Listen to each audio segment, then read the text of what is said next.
12 de agosto de 1859, missionário americano formado no seminário de Princeton, Ashbel Green Simonton, aportou no Rio de Janeiro, apenas 2 meses depois de sua ordenação. Um garoto chamado pelo Senhor para trazer o Evangelho da Boa Nova da Salvação em solo brasileiro. Na quinta-feira celebramos 162 anos dessa nossa bela e rica história de um chamado,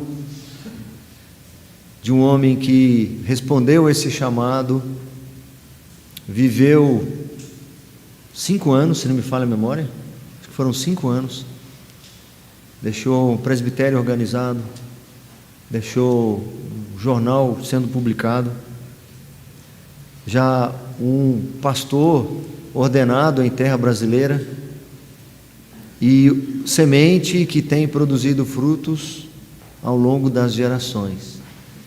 Na véspera, na quarta-feira, dia 11, a nossa igreja, fruto desse trabalho, porque quem iniciou o trabalho aqui foi alguém que foi evangelizado por Simonton, foi o primeiro pastor ordenado no Brasil, reverendo José Manuel da Conceição, meados de 1865, mais ou menos, depois da sua ordenação, 1866 em diante, ele começa a pregar o Evangelho. Ele chegou aqui no bairro do Rio Acima, pregando para os nossos primeiros irmãos crentes convertidos aqui na região.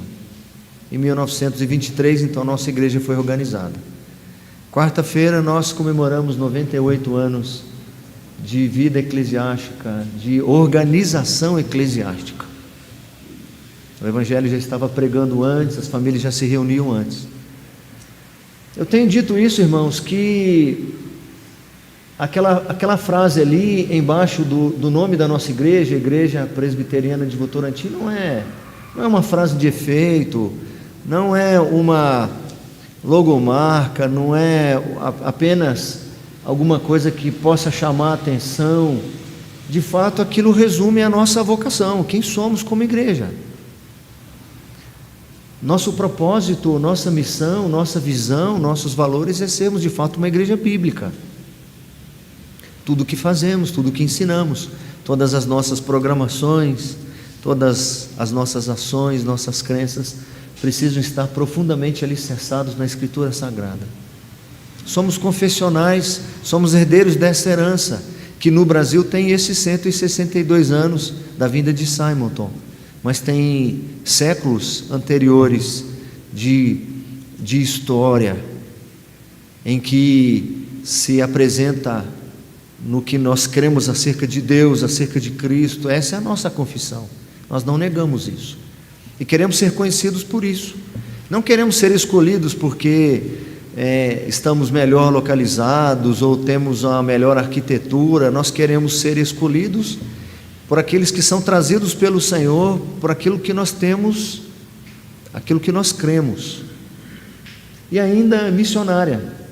Muita igreja que diz que é missionária, mas não é. Nós não queremos incorrer nesse erro, nesse risco. Nós queremos de fato ser missionários.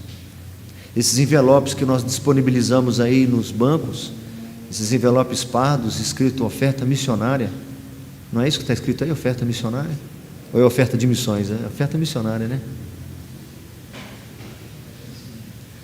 É, de certa forma, para permitir que todos os nossos irmãos tenham a participação nisso. Nossa igreja assumiu uma congregação logo nos primeiros meses depois que eu estava aqui. Assumimos uma congregação, um prédio que estava fechado e que ia ser passado para outra denominação. O pastor que está lá plantando essa igreja esteve conosco hoje pela manhã pregando. Nós somos parceiros do reverendo Marcos Santos, que pela manhã eu passei um vídeo que ele enviou para nós, e nós vamos mostrá-lo na semana que vem, no culto à noite. Nós somos parceiros do programa Verdade e Vida. Nós somos parceiros dos Gideões Internacionais, uma caixa de Novo Testamento todo mês. E nós também somos agora parceiros do reverendo Ivan. que vai para a Colômbia, e ele está conosco hoje e vai trazer a mensagem. Vou deixá-lo se apresentar, e a sua digníssima esposa também. Reverendo Ivan é um músico de mão cheia, ele toca na orquestra do sínodo, não é não, reverendo? Eu tentei chavecá-lo ali para ele cantar conosco ali, mas ele quis poupar a voz, para mostrar aqui agora a voz, que já deu para ouvir um pouco ali, que ele já ri afinado, né? É diferente, né? Ele já ri no tom, né? Você vê que ele é um baixo, né?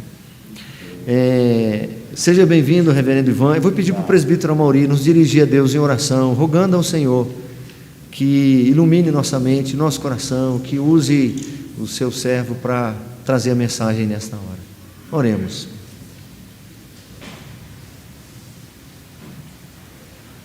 Pai querido, Pai bondoso, graças te damos, Senhor Deus, por estarmos na tua casa de oração, Pai. Agradecido pela oportunidade que o Senhor nos dá de louvar, agradecer e bendizer ao teu santo nome por todas as bênçãos derramadas ao teu povo. Obrigado pela oportunidade de te louvar. Obrigado pela oportunidade de eu te ofertar. Obrigado pela oportunidade de ouvir da tua palavra. Que o teu servo, Senhor Deus, esteja ungido no teu santo nome e traga a sua mensagem aos nossos corações. Que possamos, através do teu Santo Espírito, ouvir a tua palavra e colocá-la em prática em nossos dias. Oramos, Senhor, agradecidos e pedindo perdão pelas nossas falhas, em nome do Senhor Jesus. Amém.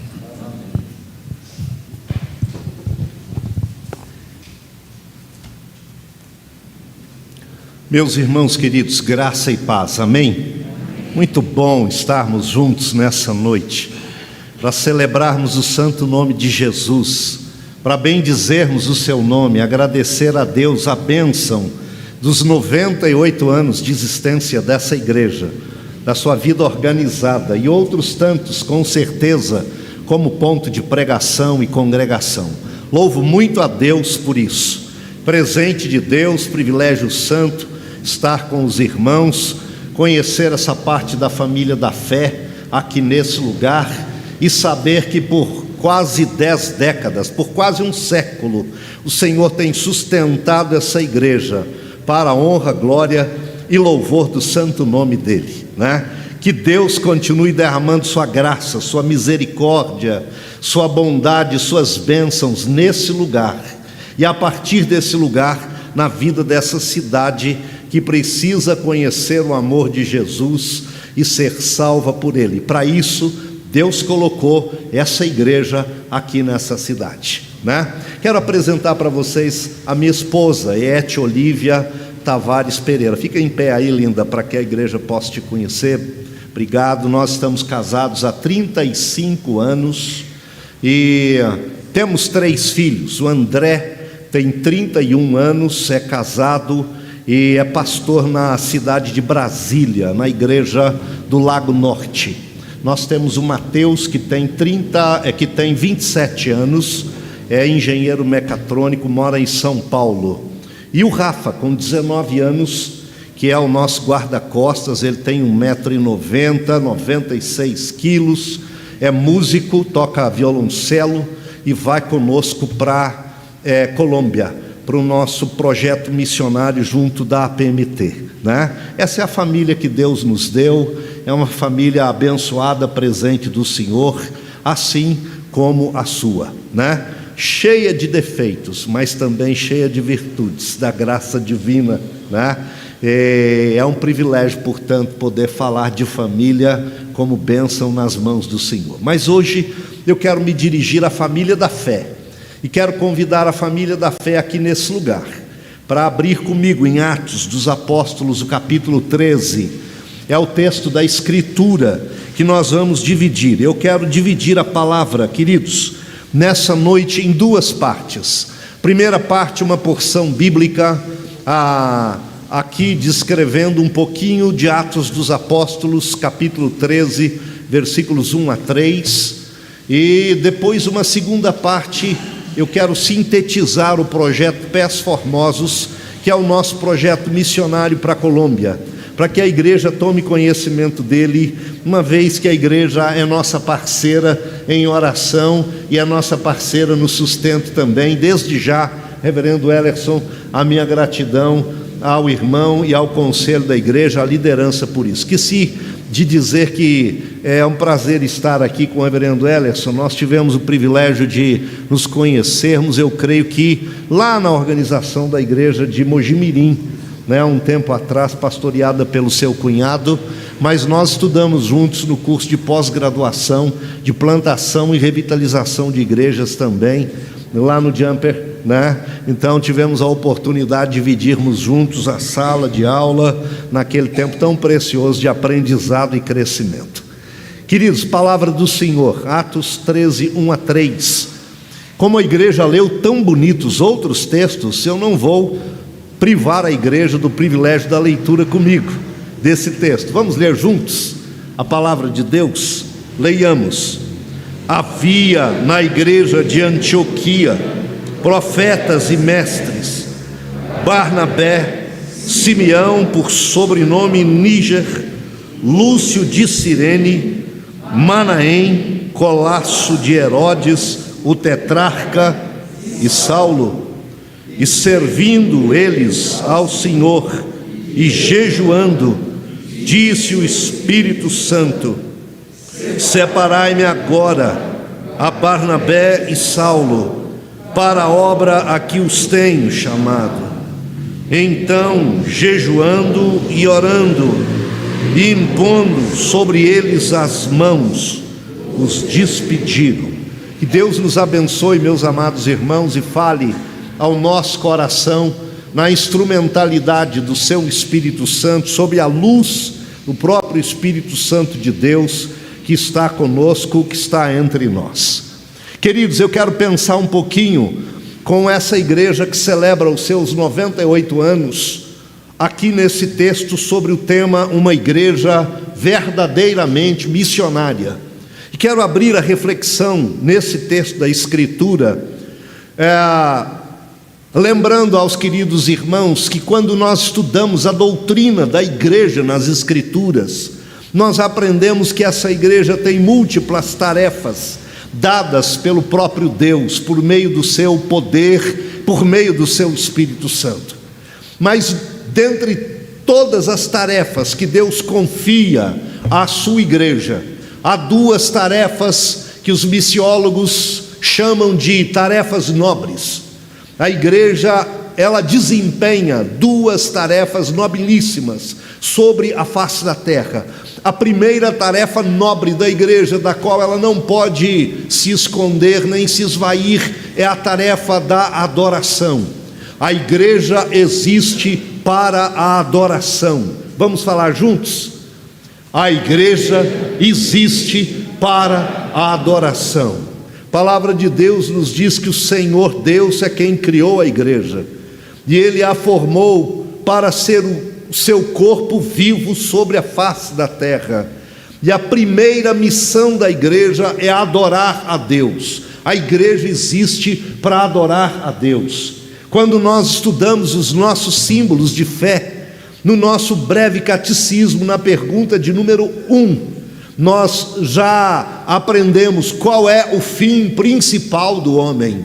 Se você sabe a resposta, diga comigo.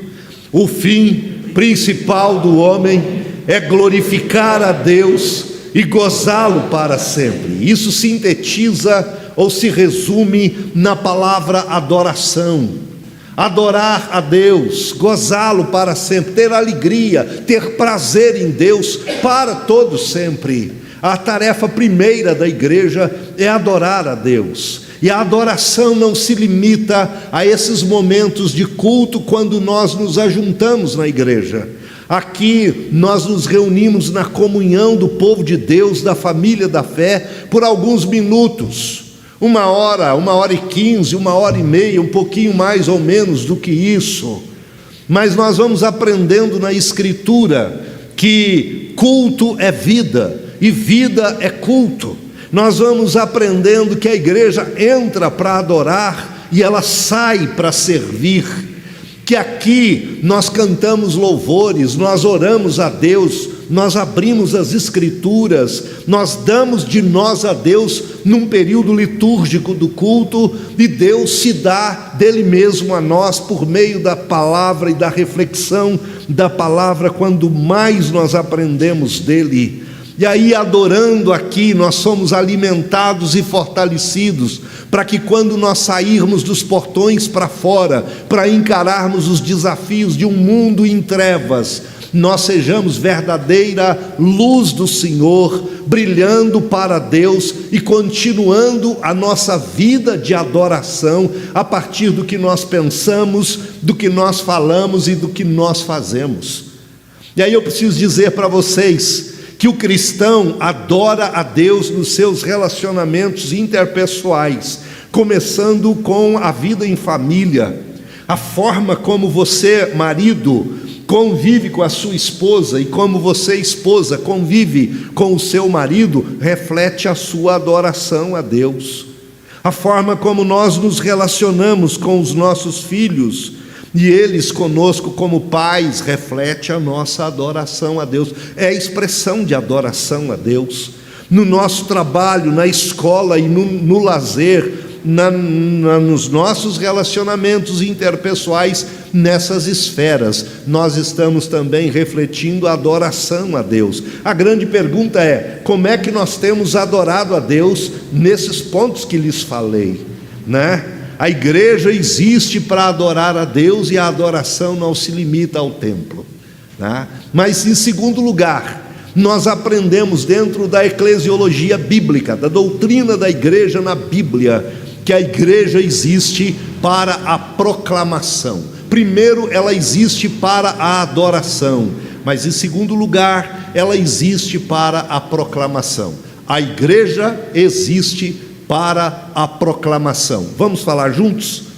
A igreja existe para a proclamação. E a proclamação da igreja se resume em duas grandes esferas: na esfera da evangelização e na esfera de missões.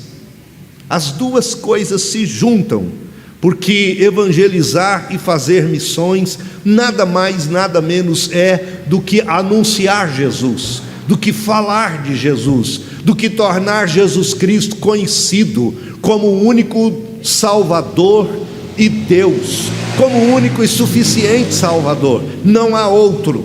Para um mundo cheio de deuses pagãos, para um mundo que volta o seu coração e a sua adoração para milhares de deuses, a igreja de Deus conhece o verdadeiro Deus, sabe quem Ele é, tem uma experiência palpável dele na sua vida, e essa igreja é chamada a proclamá-lo como Senhor e Salvador. O que é evangelizar? Para evangelizar, você não depende necessariamente de um curso teológico, de um instituto bíblico, nem de fazer um curso de evangelismo explosivo ou conhecer as 4 leis espirituais. Se você puder fazer isso e conhecer com profundidade, melhor ainda, o benefício é seu e a bênção se expandirá ainda mais.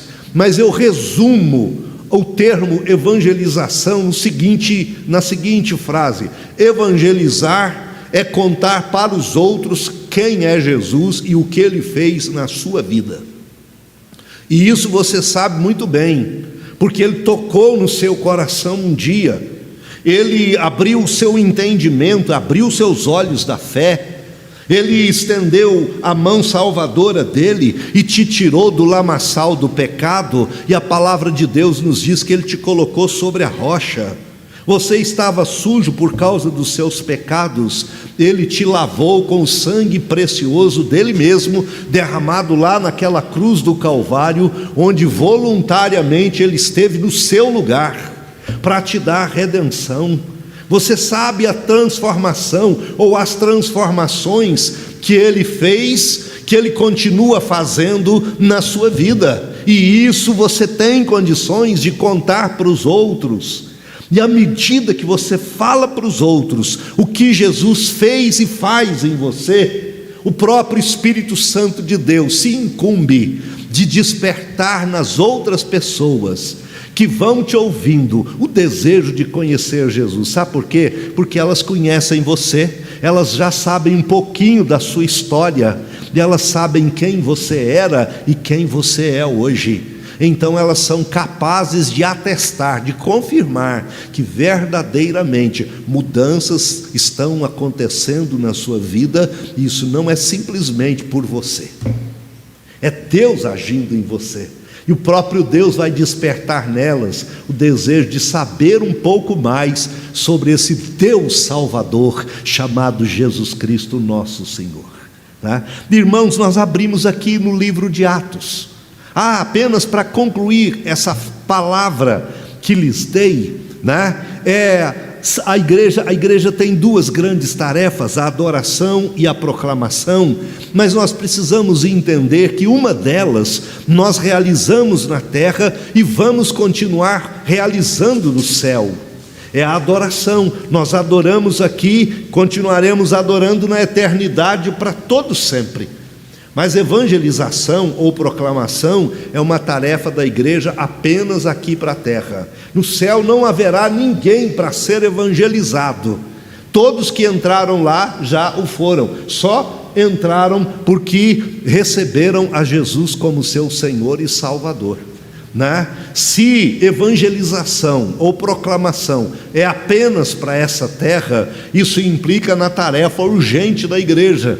Uma igreja bíblica, uma igreja confessional, uma igreja missionária, evangelística e missionária, que reconhece a sua missão, que reconhece o seu papel, a sua tarefa delegada por Deus, que sabe que aqui na terra não é lugar da igreja descansar.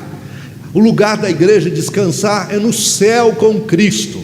Aqui na terra é lugar da igreja trabalhar com muita disposição e com muita dedicação. Nós abrimos em Atos 13, gosto muito do livro de Atos, porque Atos é um livro permeado pela ação do Espírito Santo. É o Espírito Santo, desde o primeiro versículo até o último versículo desse livro, agindo na vida da igreja, tocando a vida da igreja, transformando a vida da igreja e capacitando a igreja para ser testemunha de Deus sobre a face da terra.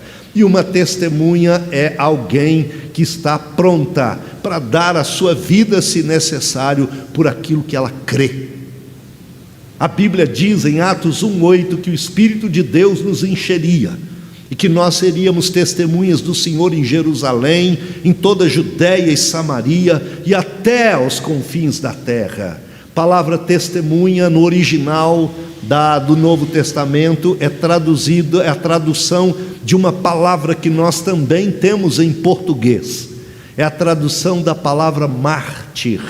E o mártir é alguém que está pronto a morrer por aquilo que ele acredita. A igreja crê em Cristo. Se necessário, a igreja deve estar disposta, pronta a morrer pela causa de Cristo, porque Cristo morreu e ressuscitou por nós, pela sua igreja. Queridos, o livro de Atos é um livro missionário, é um livro que mostra o nascimento da igreja, a origem da igreja, que mostra o crescimento dessa igreja, a sua expansão, e que mostra uma igreja que subsistirá até a volta gloriosa de Jesus Cristo, porque o próprio Cristo disse que a igreja é dele, e as portas do inferno não prevalecerão contra ela. Nós abrimos na igreja de Antioquia, nós lemos aqui sobre uma igreja missionária. Eu gosto muito dessa igreja, porque essa igreja de Antioquia da Síria, ela é a primeira igreja voluntariamente missionária da Bíblia. Eu vou repetir: a igreja de Antioquia é a primeira igreja voluntariamente missionária na Bíblia. Guarde essa palavra, voluntariamente. Essa missão tinha sido dada para a igreja de Jerusalém, mas os crentes de Jerusalém estavam com medo de que acontecesse com eles o mesmo que fizeram com Cristo.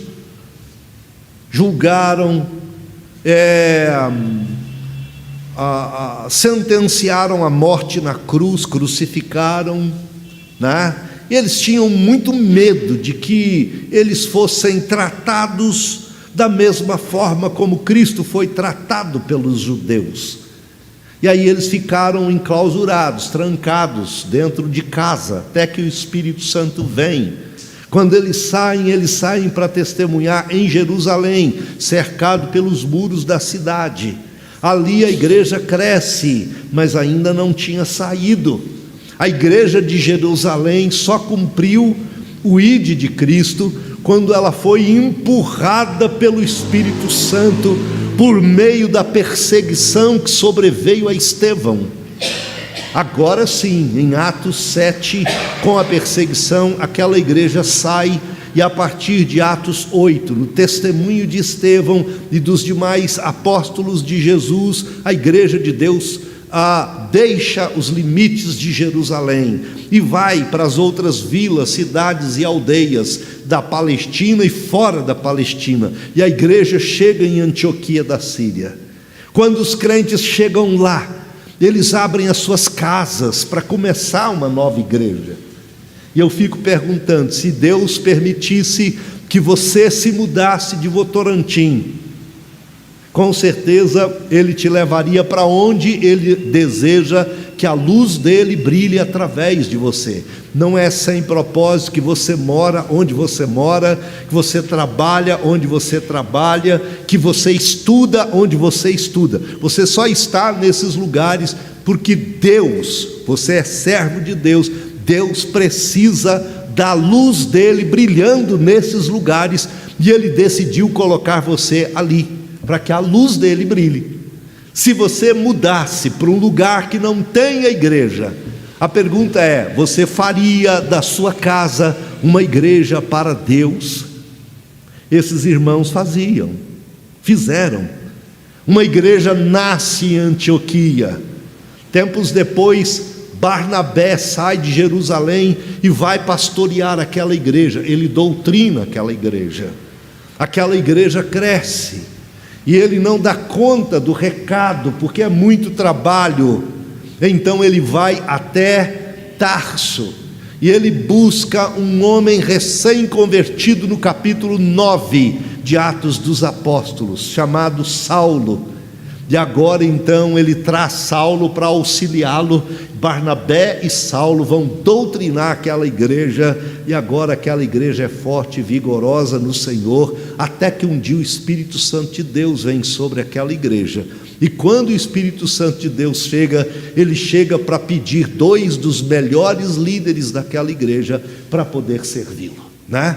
Eu quero deixar algumas lições simples e objetivas da igreja de Antioquia com a igreja de Votorantim, e dizer para você que Deus espera que hoje a igreja de Votorantim continue realizando o papel da igreja de Antioquia, como uma igreja verdadeiramente missionária. Em primeiro lugar, meus irmãos, uma igreja verdadeiramente missionária é uma igreja firme na palavra, é uma igreja firme na doutrina do Senhor. Quando nós olhamos aqui para Atos dos Apóstolos, se você virar um pouquinho, voltando as páginas da sua Bíblia para o capítulo 11, você vai perceber comigo, dos versículos 19 até o versículo 26, que Barnabé foi enviado para aquela igreja, para pastoreá-la na doutrinação, no ensino das Escrituras. E depois ele trouxe Saulo com ele, no versículo 25, para continuar o ministério da doutrinação, do ensino das Escrituras. Uma igreja verdadeiramente missionária é uma igreja que ama a palavra de Deus, é uma igreja que não abre apenas a palavra, ou a palavra apenas no domingo. É uma igreja envolvida com a palavra dia após dia, onde cada crente tem prazer nas Escrituras. Quanto amo a tua lei, é a minha meditação todo dia. É o Salmo 119, que com os seus 176 versículos, exaltando a Bíblia, cada um deles tem um termo relacionado com as Escrituras.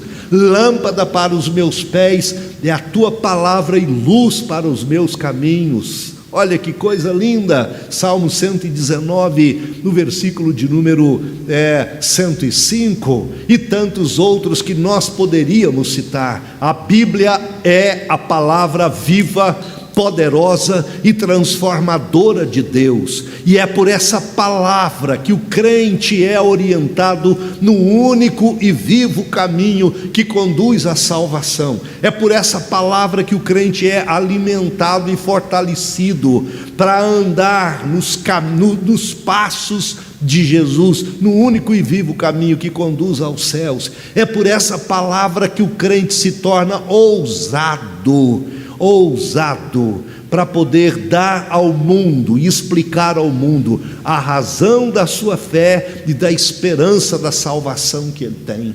É por essa palavra que o crente não se deixa intimidar diante do mundo, com todas as crenças que há no mundo, mas fortalecido e movido pelo Espírito Santo de Deus. Cada crente, de forma ousada e atrevida, expõe a sua fé, aquilo que ele crê. A igreja precisa da palavra de Deus. Nós temos muitos crentes e muita gente raso na Bíblia pelo mundo afora, mas Deus chama você para se aprofundar na leitura e no conhecimento, na meditação das Escrituras, para que sabendo você possa viver, e para que vivendo você deixe um testemunho que transforme vidas por onde você passa, impacte vidas por onde você passa. Deus espera isso da sua igreja. Portanto, não abandone jamais a escola bíblica dominical, onde você pode estudar as Escrituras. Não abandone jamais os cultos dominicais, onde a palavra é ministrada com dependência de Deus, com profundidade. Portanto, não abandone os cultos de estudos bíblicos, onde você aprende cada vez mais e mais das Escrituras. É sabedor das Escrituras que você fará a diferença no mundo para Deus. Mas, queridos, em segundo lugar, com a igreja de Antioquia, nós aprendemos que uma igreja verdadeiramente missionária é uma igreja forte na oração.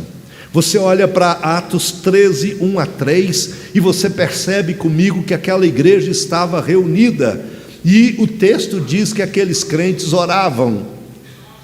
Ela era uma igreja de oração, ela era uma igreja que vivia em oração. O que é oração? Oração nada mais, nada menos é do que diálogo com o Pai, conversar com Deus. Deus é Pai, nós somos filhos.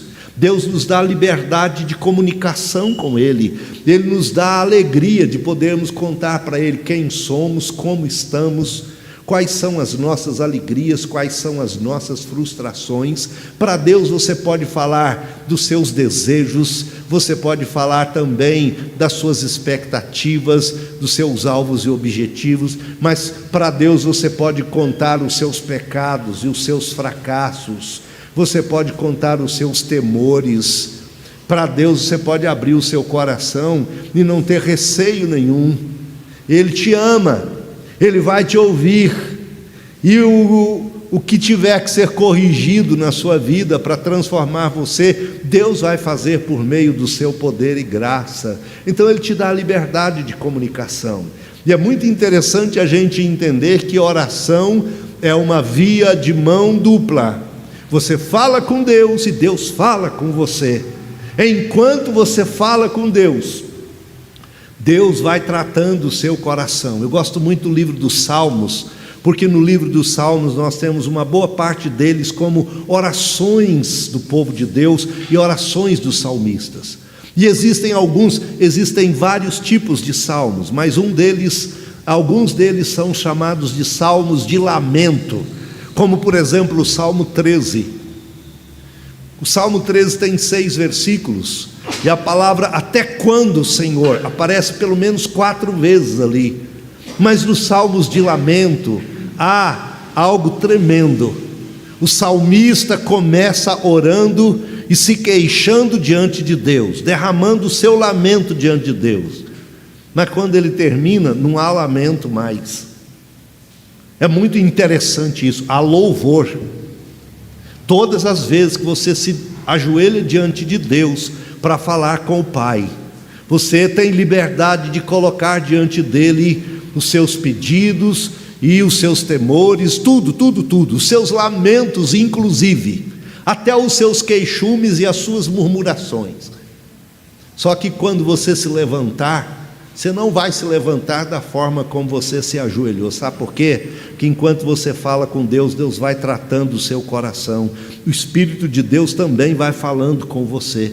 E quando você está para terminar a sua oração, Ele já tratou você de tal maneira que agora você verá que o que Deus espera de você é um louvor. Então você vai terminar dizendo: Senhor, eu até te peço perdão, Senhor, por tudo que eu lamentei aqui, por tanto queixume que eu fiz nessa oração. Na verdade, eu já percebi o quanto o Senhor me ama e o quanto o Senhor tem cuidado de mim. Então aquieta o meu coração e ensina-me a viver para o louvor da tua glória. Por meio da oração você pode pedir a Deus o que você quiser, sabendo que Deus tem 3 tipos de resposta: o sim, o não e o espere. E que Deus só vai responder de forma extremamente positiva aquilo que concorrer para a honra, glória e louvor do nome santo dEle. Quando a igreja ora, a igreja cresce. Quando a igreja ora, a igreja passa a amar mais. Quando a igreja ora, a igreja compreende que a igreja é do Senhor e Ele tem o controle de todas as coisas, Ele está no comando, Ele sabe muito bem o que fazer. Então a igreja entra na esfera da santa dependência, e nada melhor para uma igreja do que aprender a santa dependência do Senhor nosso Deus e Pai. Eu tenho aprendido que enquanto nós fazemos as coisas de Deus, Ele faz as nossas. Enquanto nós cuidamos das coisas de Deus, Ele cuida das nossas. Então Ele espera que um desses cuidados seja o cuidado com a oração, com o tempo investido. Tempo com oração não é tempo gasto, é investimento. Porque com certeza bênçãos virão, os céus se abrirão e a mão de Deus será estendida sobre o seu povo, e o mundo verá a bênção do Senhor sobre a vida da igreja e sobre cada crente. Terceiro lugar, uma igreja verdadeiramente missionária, queridos irmãos, é uma igreja que ama a comunhão. A palavra comunhão vem da raiz da palavra, tem a sua raiz na palavra comum. Ter comunhão significa ter tudo em comum. A primeira coisa que nós temos em comum é o Pai do céu. Deus é o nosso Pai. Nós temos isso em comum. Se nós temos Deus como Pai em comum, então nós somos irmãos. Se nós somos irmãos, nós somos uma só família, apesar das nossas diferenças, gostos e desejos, né? Se nós somos uma só família, nós precisamos aprender a conviver bem. Nós precisamos aprender a superar as nossas rixas e diferenças. Nós precisamos aprender o exercício do amor.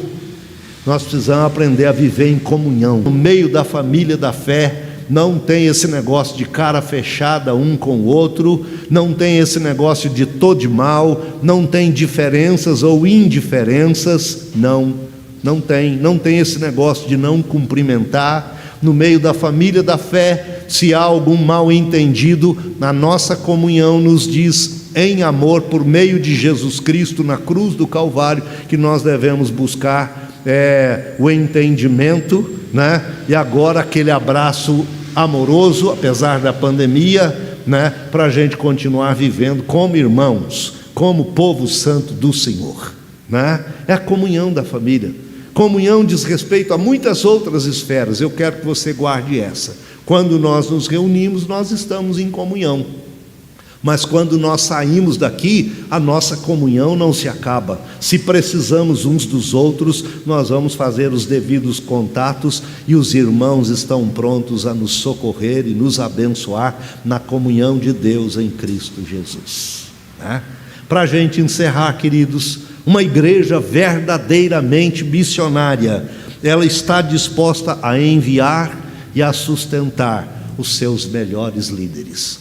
Eu gosto muito disso aqui nesse texto da Escritura, porque essa igreja ouviu o Espírito Santo no meio do culto dizer para ela assim: separem para mim agora Barnabé e Saulo para uma obra preciosa que eu tenho chamado. E aquela igreja, a Bíblia diz que ela orou, jejuou e ela enviou aqueles irmãos, e consequentemente ao longo do livro de Atos, aquela igreja sustentou aqueles irmãos.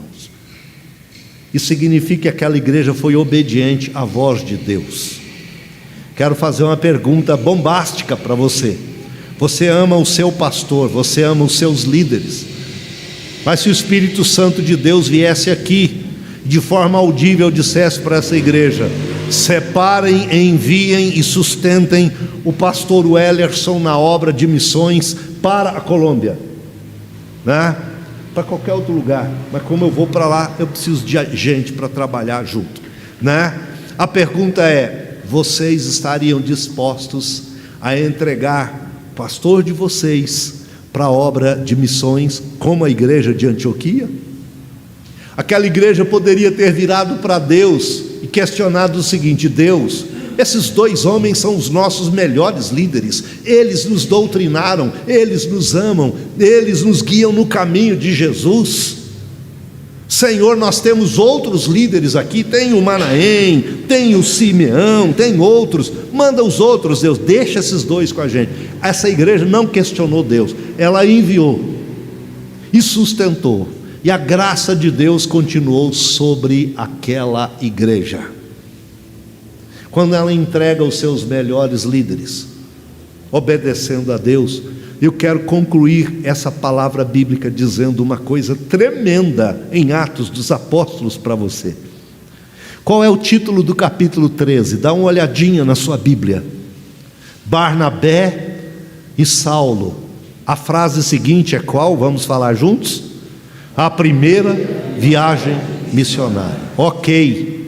Se não fosse pela obediência daquela igreja à voz de Deus, nós não teríamos na Bíblia e na história da igreja as narrativas da primeira, da segunda e da terceira viagens missionárias. Irmãos, foi pela obediência dessa igreja que o evangelho, que Barnabé e Saulo saem e que o evangelho se espalha pela Ásia Menor. Mais tarde, na segunda viagem, eles passam o mar e o evangelho chega na Grécia, no norte da Grécia, começa a entrar pela Europa, chega em Filipos, Tessalônica, Corinto, Atenas e outros tantos lugares. Posteriormente o evangelho chega em Roma, né? O evangelho é pregado na Itália, depois na Espanha, e ao longo da história da igreja de Deus, por toda a Europa, chega lá na Inglaterra, de lá vem para os Estados Unidos, dos Estados Unidos vem para o Brasil, e Deus usa um homem chamado Ashbel Green Simonton, recém-formado no seminário, quase que um menino, entre aspas, um jovem, mas com um sonho missionário tremendo, e ele vem para o Brasil para plantar uma igreja, e essa igreja aqui tem as suas raízes lá, né? A partir de gente que foi evangelizada pelo próprio Simonton. Deus seja louvado por isso. Quando essa igreja evangeliza e investe em missões, essa igreja não imagina o que Deus é capaz de fazer com a sua obediência e com o seu investimento na obra missionária. Consequências eternas. Gente salva pelo sangue do Cordeiro Jesus, que nós só vamos conhecer lá na eternidade quando nós chegarmos. Que Deus abençoe e fortaleça a igreja de Votorantim nos seus 98 anos muito bem vividos para a glória de Jesus. E que essa igreja prevaleça até a volta de Cristo. E que essa igreja esteja junta no céu, adorando a Jesus com todas as demais igrejas e salvos pelo sangue de Jesus Cristo, nosso Salvador. Amém? Eu quero tomar mais um pouquinho do seu tempo, se me permite, para eu poder apresentar em rápidas linhas o projeto Pés Formosos, enquanto o irmão vai abrindo ali, né? Quando você abrir, irmão, pode colocar na quarta tela já, por favor, para a gente, né? Aí a quarta tela, ok? Não, obrigado. Irmãos, Deus está nos enviando para a Colômbia. E o título do nosso projeto é Pés Formosos. Já nós vamos dizer por que isso, né? Qual é a razão disso.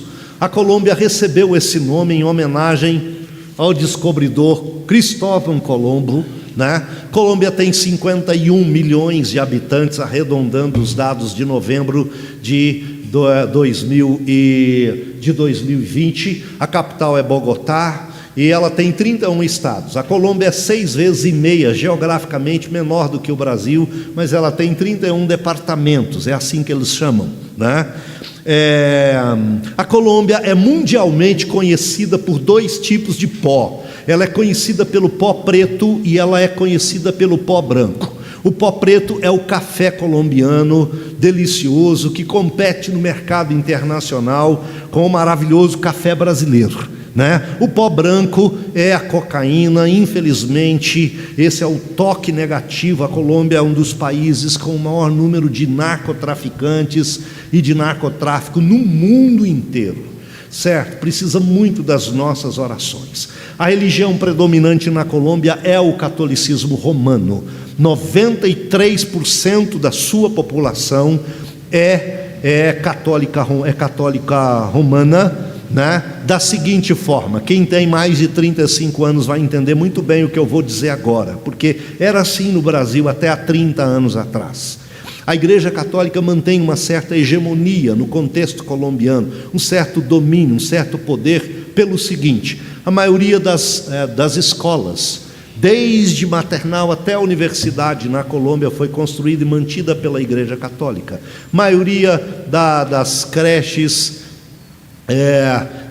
foram construídas e mantidas pela Igreja Católica. A maioria dos lares de idosos e asilos construída e mantida pela Igreja Católica. A maioria dos hospitais construída e mantida pela Igreja Católica. Tudo isso que lhes falei, inclusive com nomes característicos da religiosidade católico-romana. E a maior parte da ação social do país é feita a partir do envolvimento direto da Igreja Católica, né? Então não é fácil você pregar um evangelho nesse contexto, onde ainda se tem uma tradição religiosa familiar arraigada. Quando você prega para uma pessoa, ela vai te ouvir até certo ponto. Quando você desafiá-la a receber a Jesus como seu único e suficiente Salvador, essa pessoa ela vai entender que você está dizendo que ela deve mudar de religião, de igreja. Então ela vai dizer assim: não posso, meu bisavô e minha bisavó eram, meu avô e minha avó eram, meu pai e minha mãe são, eu não posso frustrar, não posso entristecer, não posso decepcionar a minha família, né? Então, via de regra, ele achou um argumento para não mudar de religião, a menos que o Espírito Santo de Deus, que convence o homem do pecado, da justiça e do juízo, o faça, certo? Então, conto com as suas orações tremendamente para isso. Protestantes na Colômbia, apenas 4%, 3% pentecostais e neopentecostais, 1% de cristãos histórico-reformados ou tradicionais. Pode mudar a tela, vou dando um sinalzinho aqui com a mão, né? Por que projeto Pés Formosos? Primeiro, por Isaías 52:7. Nós temos 2 textos bases, Atos 13, 1-3, Isaías 52:7, que diz que são formosos os pés dos que sobre os montes anunciam as boas novas da salvação de Deus. Depois é uma homenagem nossa à Confederação Nacional de SAFES, que no quadriênio 2014-2018 usou esse texto como tema-chave do quadriênio. A Linda foi presidente sinodal durante muitos anos, fui secretário sinodal de SAFES durante muitos anos. Temos um vínculo grande, graças a Deus, com a Nacional de SAFES, que nos motivou e nos impulsiona e ora por nós diariamente pelo contexto missionário e vai conosco em oração e sustento para a Colômbia, né? E também porque a cidade de Medellín está encravada lá na Cordilheira dos Andes, a 1.560 metros na Cordilheira Colombiana, está cercada, né, de montanhas. Literalmente nós estaremos entre montes e sobre montes e entre montes. Eu sempre digo que o nosso propósito é servir na proclamação do reino, mas nós não estamos levando Deus para a Colômbia. Deus já está lá, é Ele quem está nos levando. Já existem crentes lá, poucos, mas existem, e nós estaremos nos somando a eles num desafio tremendo de plantação de uma igreja e treinamento de liderança, que é o que a Colômbia mais precisa nessa circunstância. Vou lhes falar rapidinho sobre isso nas próximas telas. Pode mudar para mim, fazendo favor. O propósito principal é a plantação da Igreja Presbiteriana Antioquia. Por isso li esse texto com a igreja aniversariante nessa noite. Por quê? Porque essa igreja aqui, ela ouviu de Jesus e ela já passou a proclamar Jesus. O que nós entendemos na Escritura é que cada crente deve ser um missionário aonde está. Recebeu a Jesus, então você tem a incumbência de passar essa boa nova à frente, porque há milhões de outras pessoas que precisam conhecê-lo. E já lhes disse, treinar uma liderança que invista, né, também na evangelização e plantação de outras igrejas. É com uma liderança forte que a igreja tem visão de expansão. Ela não vive no conforto das quatro paredes do templo, mas ela investe na plantação de outras igrejas pelo mundo afora, né?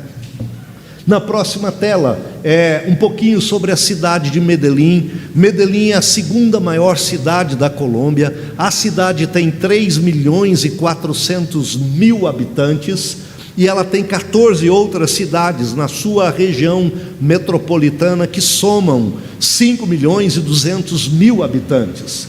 E ela é a capital do estado de Antioquia. Isso aqui mexeu muito comigo quando comecei a estudar a Colômbia, reverendo. Porque dos 31 estados da Colômbia, um estado se chama Antioquia.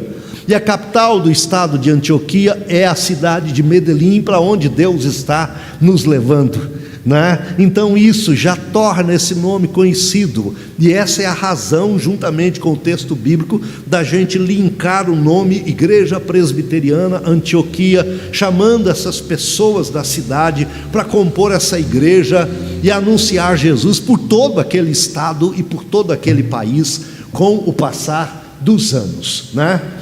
Medellín é conhecida como a cidade da eterna primavera. É uma cidade muito arborizada, muito florida. Em agosto tem a festa das flores. Você, marido, vai juntando uma grana aí para você levar a sua esposa e dar um presente numa data festiva, né, do casal, lá passeando em Medellín. A nossa casa estará à disposição, né? E aí duas coisas: você vai para passear, passeia por um tempo e fica com a gente uns 2, 3 dias ajudando a gente na obra missionária. Está tudo kit, está muito bom, glória a Deus por isso, valeu a viagem, né?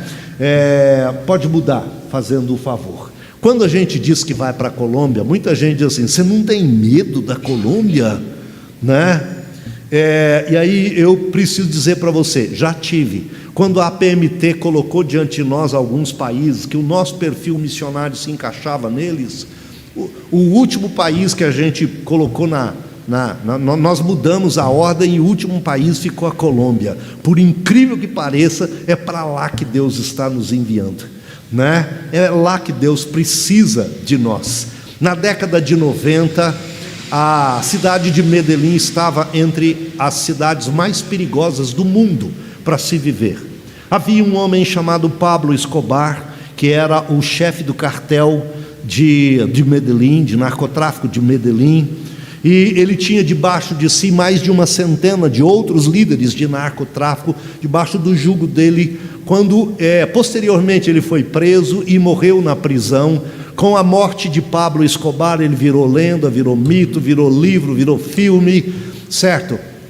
E esses outros líderes, eles disputaram o lugar dele, mas não conseguiram se entender, e o cartel ele multifacetou, ele se dividiu, se desfacelou, de certa forma, não acabou. Guarda uma coisa, cartel de narcotráfico existe em todos os lugares da Colômbia, todas as cidades, todas as regiões, cada um deles tem o seu líder ou os seus líderes. Esse é um dos grandes problemas da Colômbia, ok? Então ore com a gente por isso, para Deus desbancar.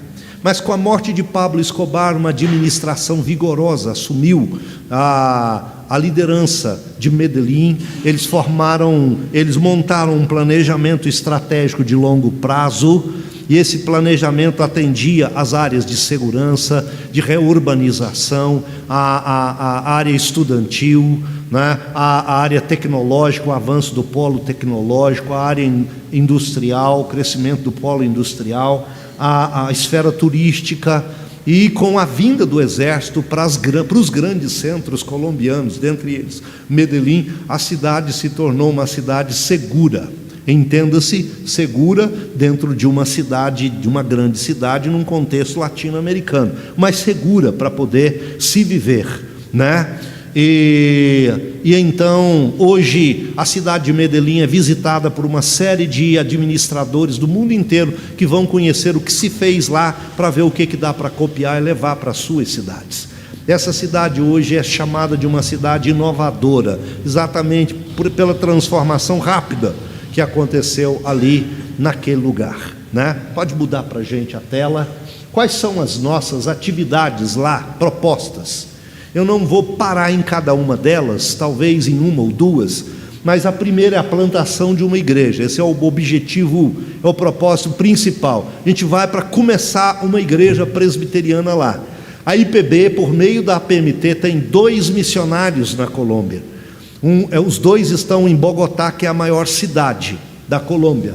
Não há nenhum outro missionário da APMT, e nós precisamos de gente para os grandes centros, desde Medellín, passando por Cali, por Cartagena, por Barranquilla e assim por diante, né? A segunda coisa, a amizade como chave da evangelização. Isso você deve e pode aplicar aqui. O melhor meio de você ganhar alguém para Cristo não é enfiando o evangelho goela abaixo da pessoa, sendo chato com ele. Você fala, mas quem convence e converte é o Espírito Santo de Deus. Então você precisa ser amigo da pessoa, ganhar a amizade dela, conquistar a confiança dela. Depois que você conquista a confiança dela, você pode falar com ela o que você quiser, ela vai te ouvir e vai te atender, e ela vem à igreja com você, se ela acredita, né, em você, porque ela vê a transformação na sua vida. Pequenos grupos de estudo bíblico e discipulado, ministério de família, é alguma coisa que a gente tem formação para poder desempenhar, aconselhamento bíblico e psicológico. A Linda fez psicologia visando o campo missionário, apoio na área de música e louvor. A ideia é montar uma escola de música na igreja para a gente ensinar violão, bateria, enfim, o que a gente puder, atendendo a comunidade, né? E ao mesmo tempo preparando também músicos para a própria igreja, treinamento de uma forte liderança na palavra, criação de um instituto bíblico. Nós demoramos a nossa ida para o campo, atendendo ao desafio de fazer a pós-graduação. Para quê? Para a criação de um instituto bíblico, para que a gente possa formar evangelistas, missionários e posteriormente pastores, porque a ideia com o tempo é, numa parceria com a JET e com o Jumper aqui no Brasil, a gente ter um seminário na Colômbia para a formação de pastores colombianos, para que eles preguem o evangelho e expandam missionariamente a igreja na Colômbia. Na última tela, daqui a pouco você vai entender o porquê disso.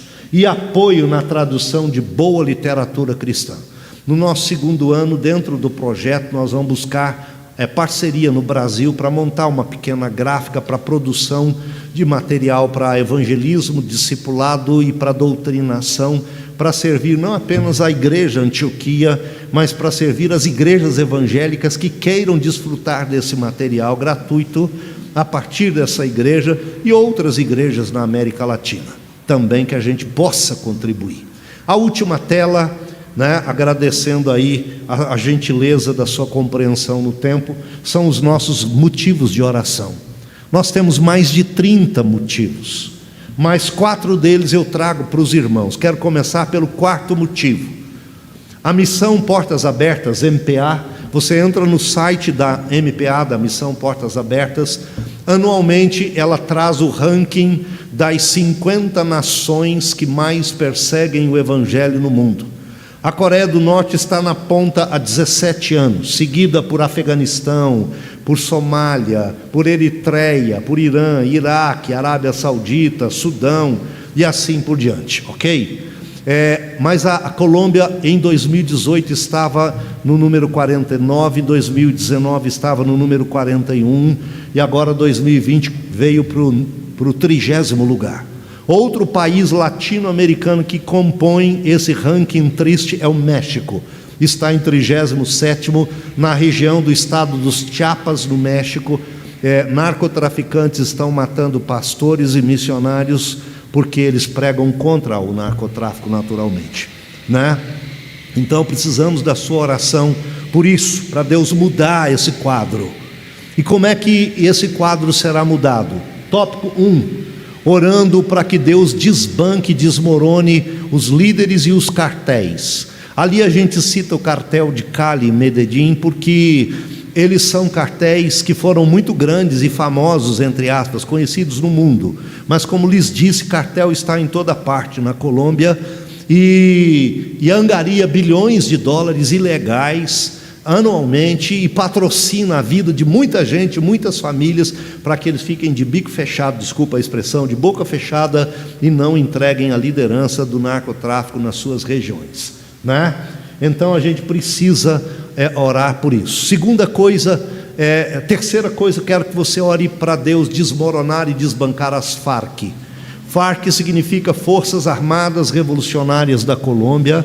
É um exército de guerrilha montado e bem treinado nas montanhas da Cordilheira e na selva amazônica colombiana, com um armamento de última geração financiado pelo narcotráfico, com o objetivo de tomar o governo central da Colômbia. Esse é o objetivo das Farc.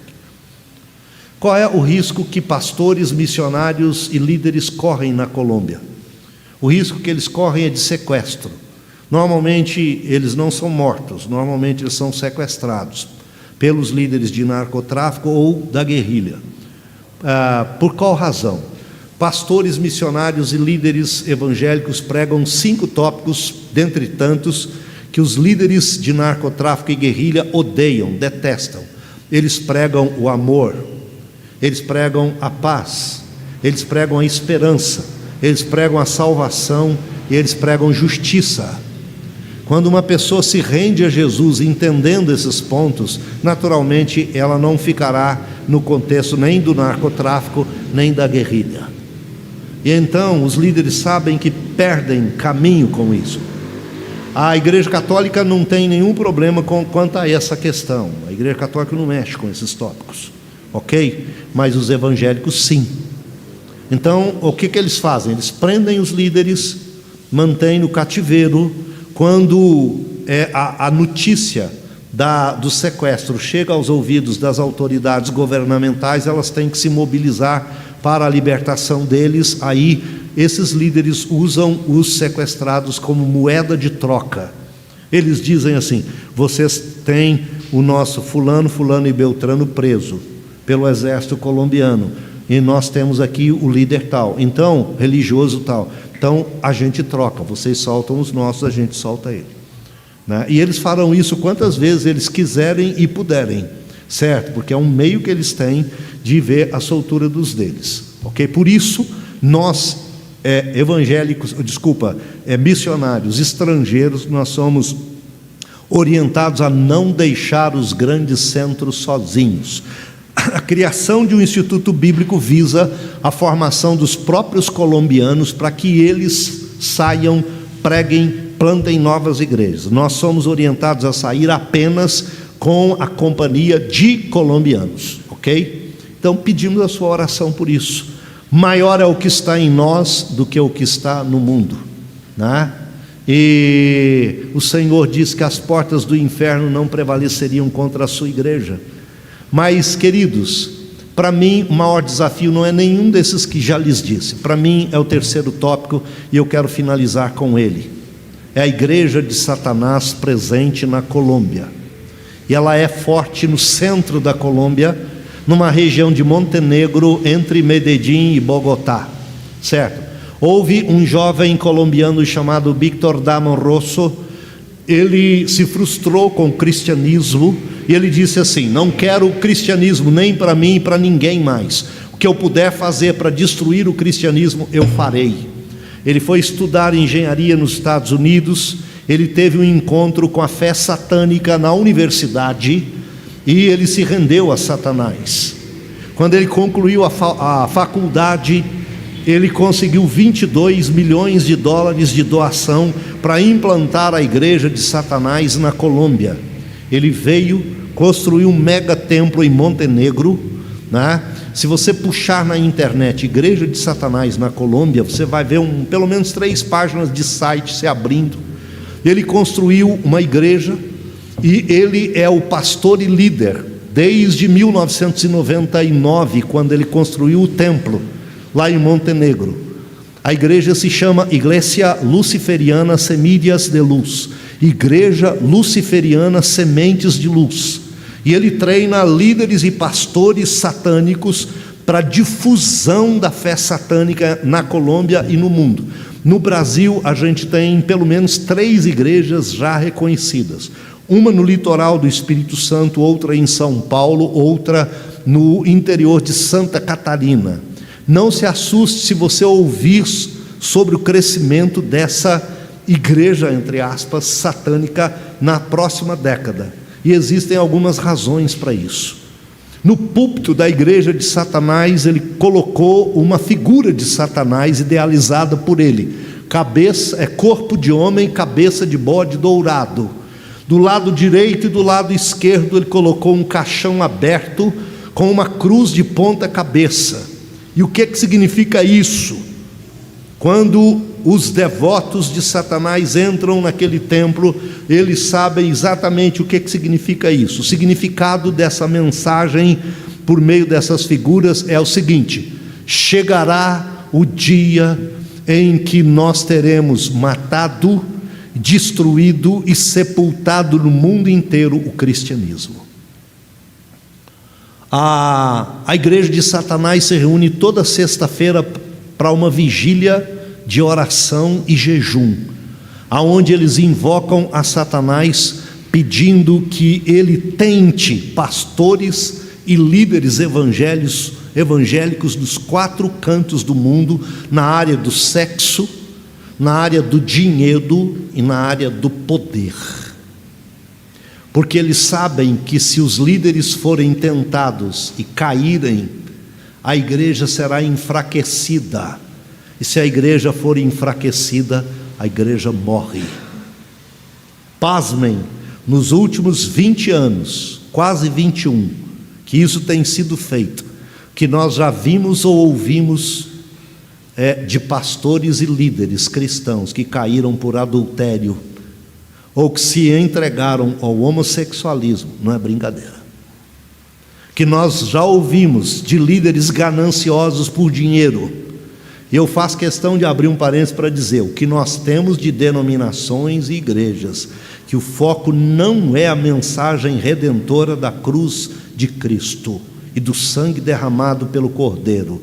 O foco é finanças, é dinheiro, é o enriquecimento da liderança à custa dos bens dos membros. Não é brincadeira. E o que nós temos visto de líderes gananciosos pelo poder, não é brincadeira. Aí eu quero encerrar dizendo para você: no meio de tudo isso, nós assistimos esses acontecimentos de camarote, e a igreja de Deus tem perdido de vista a vida de santidade, consagração, a oração, a vigília, o jejum e a entrega a Deus com uma devoção tremenda. Deus espera que a sua igreja volte para essas práticas e disciplinas espirituais, para que a igreja vença Satanás. É assim que nós veremos as portas do inferno sendo derrotadas, o reino de Satanás sendo derrotados. É assim que nós contemplaremos todos juntos a vitória do Cordeiro.